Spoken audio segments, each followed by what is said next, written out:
You are listening to part 5 of the podcast series, How Successful People Think.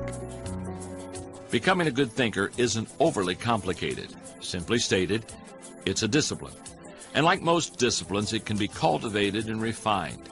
That's why I want to teach you the process that I've used to discover and develop good thoughts. It's certainly not the only one that works, but it has certainly worked well for me. Number 1, find a place to think your thoughts. If you go to a place to think and you expect to generate good thoughts there, then eventually you will come up with some good thoughts. Everybody's different when it comes to where to think. Some people think best in the shower. Others, like my friend Dick Biggs, like to go to a park.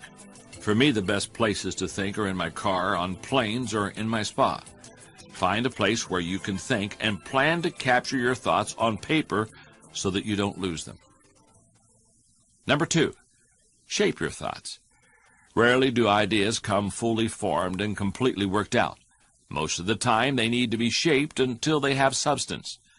During the shaping time, you want to hold an idea up to strong scrutiny. Many times, a thought that seemed outstanding late at night looks pretty silly in the light of day. Ask questions about your ideas. Fine-tune them. One of the best ways to do that is to put your thoughts in writing.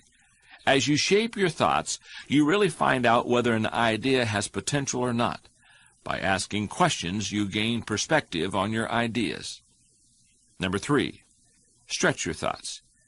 If you come upon great thoughts and spend time mentally shaping them, don't think you're done and can stop there. If you do, you will miss some of the most valuable aspects of the whole thinking process. You miss bringing others in and expanding ideas to their greatest potential. If you really want to take an idea to the highest level, ask others to help you. I've found that there's a kind of formula that can help you stretch your thoughts. It says, the right thought plus the right people in the right environment at the right time for the right reason equals the right result. It's a combination that's hard to beat. Here's why.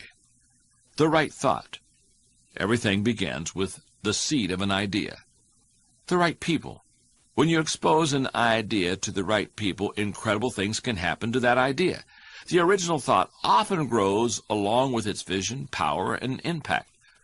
Who are the right people to stretch a vision? They are the ones who love you and embrace your vision, know you and strengthen your vision, and complement you and enlarge your vision. The right environment.